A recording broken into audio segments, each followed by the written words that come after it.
queridos irmãos, bom dia, graça e paz. Você que está nos assistindo na íntegra, hoje, dia 5 de maio, segunda-feira, estamos iniciando o quadro Manhãs com Deus. Então você que está assistindo na íntegra todos os dias, de segunda a sexta, às 6 horas da manhã, esse vídeo, os vídeos vão estar sendo distribuídos aqui no nosso canal do YouTube. Para você receber todos os dias, você vai se inscrever no nosso canal do YouTube e também ativar as notificações para toda vez que tiver um vídeo novo no nosso canal, você receber, certo?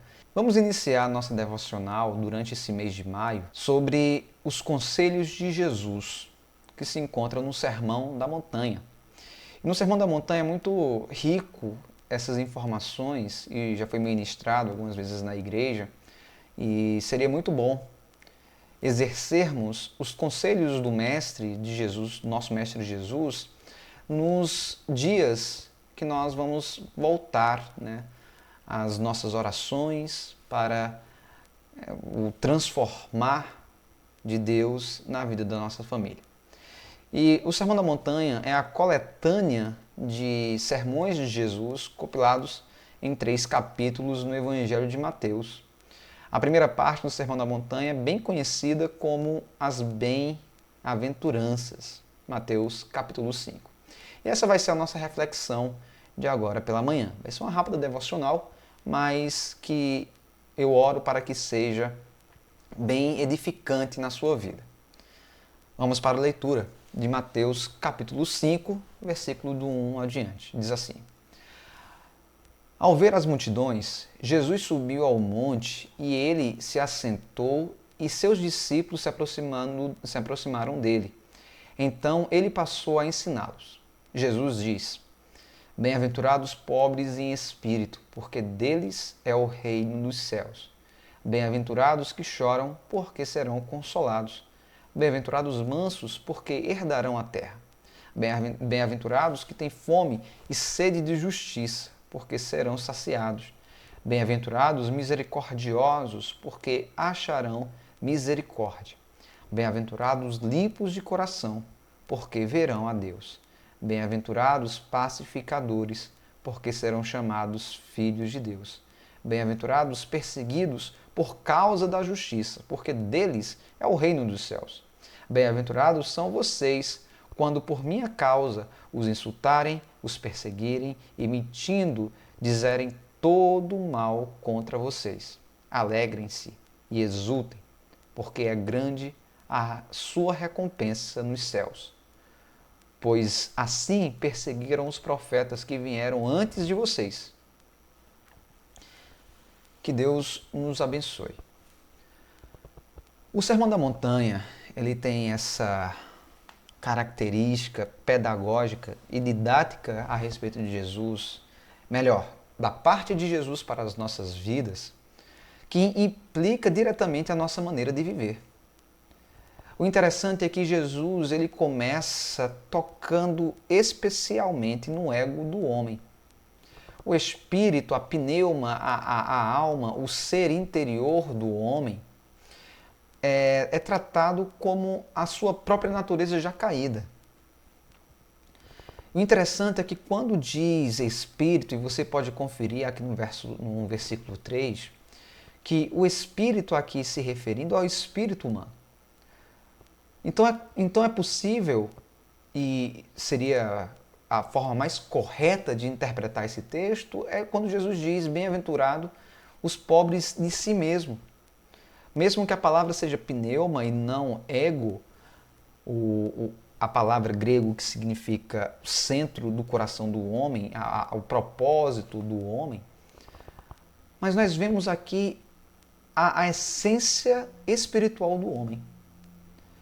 Mas por que Jesus falou que, não só falou, melhor, como também ele iniciou o seu discurso, um dos discursos mais conhecidos por toda a humanidade, não apenas os cristãos, dizendo que feliz, o bem-aventurado, é quem é pobre em espírito.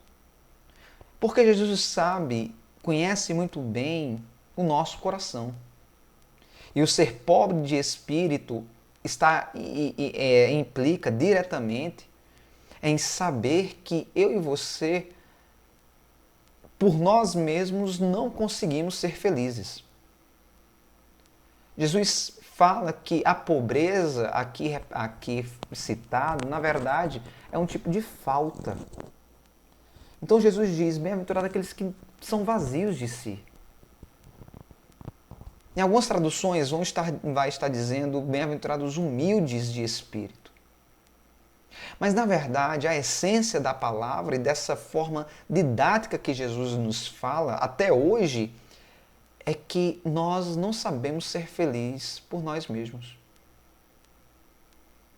Nós precisamos virar a chave da nossa vida e entender que o que sai de nós sem Cristo é apenas traças, um vento passageiro. É apenas mais uma tentativa frustrante de procurarmos a felicidade.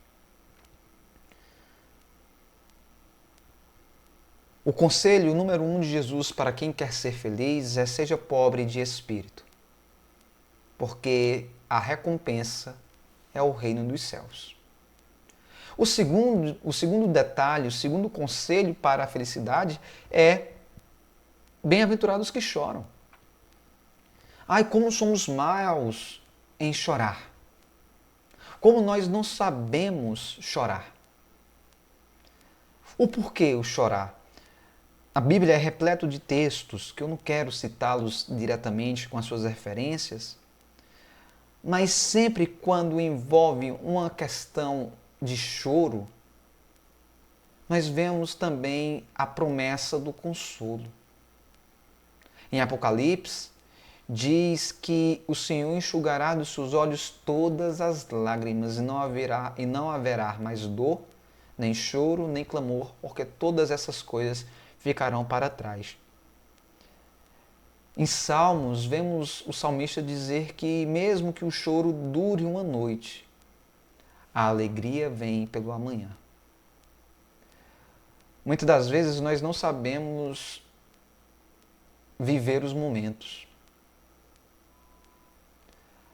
Muitas das vezes nós não conseguimos compreender que todo dia é dia e todos os dias são dias que o Senhor fez.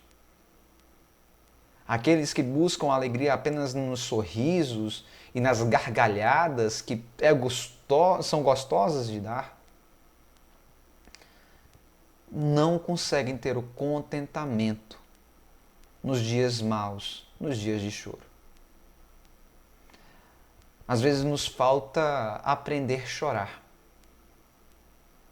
Mas o texto diz que bem-aventurados são os que choram, porque eles serão consolados. O terceiro conselho envolve algo que, para nós, envolvendo família, é muito complexo, porque o texto, no versículo 5, vai dizer bem-aventurados os mansos, porque herdarão a terra. E muitas vezes os lares são destruídos, são abalados por guerras. São abalados por coisas, por lutas internas. Alguém quer sempre ter a razão, alguém quer que as coisas sejam exatamente do seu jeito. Outros que não ligam e se acham no direito de reclamar de tudo ou de ficar apático de tudo. E nisso gera-se as discussões, quando na verdade buscamos ganhar tudo pela força dos nossos braços. Vemos aqui o conselho de Jesus dizendo que bem-aventurados são os mansos, porque herdarão a terra. Como tem famílias que são destruídas pela brabeza do coração. Como tem esposas infelizes por seus maridos serem homens brutos e violentos, não somente fisicamente, como também são brutos no seu falar, no seu agir. E às vezes, não menosprezando a violência corporal, a violência física, mas às vezes dói mais as palavras que são ditas, as ações que são feitas, do que mesmo com violência. Sendo que todas, qualquer um, violência emocional, violência física, violência abusiva, qualquer uma é um atentado contra Deus. Então, eu quero até falar que todas são maus. Mas, meus queridos, tem gente que acha que a estrutura da sua casa se baseia na sua força, na sua brabeza, no seu jeito, quando na verdade a alegria está nos mansos. Estão com os mansos, porque eles herdarão a terra. Bem-aventurados que têm fome e sede de justiça, porque eles serão saciados. Tem uma música de uma banda secular que faz uma pergunta bem interessante, que é: você tem fome de quê? Você tem sede de quê? Às vezes o fome e sede de justiça é não querer fazer justiça com as suas próprias mãos. Porque, afinal de contas, mais tarde, Jesus vai até falar no próprio sermão. Mas, afinal de contas, quem somos nós para punirmos pessoas segundo as suas próprias atitudes? Em João capítulo 8, quando os fariseus e os escribas trazem uma mulher até Jesus, Jesus é questionado porque eles dizem: essa mulher foi pega em adultério e a lei diz que deve ser apedrejada, porém tu, o que é que fala? Tu fala o que a respeito disso? Jesus disse: aquele que não tiver nenhum pecado, que atire a primeira pedra. Ô irmãos, como somos bons nos nossos meios, estarmos vivendo ainda uma escravidão, não da mesma intensidade, ou melhor, estarmos vivendo ainda na presença de pecados, lutando contra pecados, querendo apedrejar quem pecou. Às vezes nós precisamos entender que a fome e sede de justiça não é a justiça terrena, mas sim uma justiça que vem de Deus.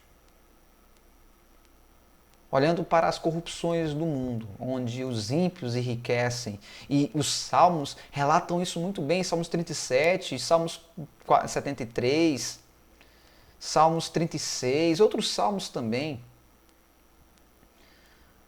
falam sobre a prosperidade dos ímpios, daqueles que vivem de uma forma como se não houvesse justiça, como se não houvesse em Deus, enquanto nós buscamos viver uma vida de santidade. E aqueles que parecem que são impunes, nós precisamos lembrar que Deus é o reto juiz e julgará a todos, inclusive a mim e a você, todos pelos seus atos. Como nós precisamos entender que ter fome e sede de justiça não era aplicar, mas é clamar a Deus para que Ele faça a sua justiça. A outra é bem-aventurados misericordiosos, que é muito oportuno vir misericórdia posterior à justiça. A Bíblia diz que como nós julgamos, nós também seremos julgados. Como julgamos sem misericórdia e como somos amargurados devido à nossa maneira de julgar. Bem-aventurados misericordiosos, vem posterior aos que têm fome e sede de justiça. Às vezes a justiça, a vontade de ter uma justiça própria, uma justiça feita de imediato, sobrepõe a nossa necessidade de exercer misericórdia. Mas o texto diz que bem-aventurados não são as pessoas que condenam, bem-aventurados são as pessoas que utilizam da misericórdia, que são os misericordiosos, porque alcançarão misericórdia. Amanhã vamos dar continuidade a essa devocional. E eu espero você aqui, amanhã, às 6 horas da manhã. Que Deus te abençoe. Vamos para o nosso momento de oração. E eu quero orar por você e com você. Senhor nosso Deus e Pai, nós te louvamos e bendizemos o teu maravilhoso e poderoso nome. Obrigado, Senhor, por esta mensagem aqui falada aos nossos corações. Que nós possamos te ouvir, que nós possamos te sentir e te seguir, ó Deus. Como o Senhor Jesus falou em João capítulo 10, que as suas ovelhas o conhecem a sua voz. E quando escuta a sua voz, o segue. Nos faz ouvir a tua voz pela palavra aqui ministrada. E que durante o nosso dia, nós possamos, ó Deus, seguir os teus conselhos para as nossas vidas. Abençoa as nossas famílias e que nós possamos ser felizes para falarmos sobre a felicidade que é te servir, ó Deus. Obrigado por tudo.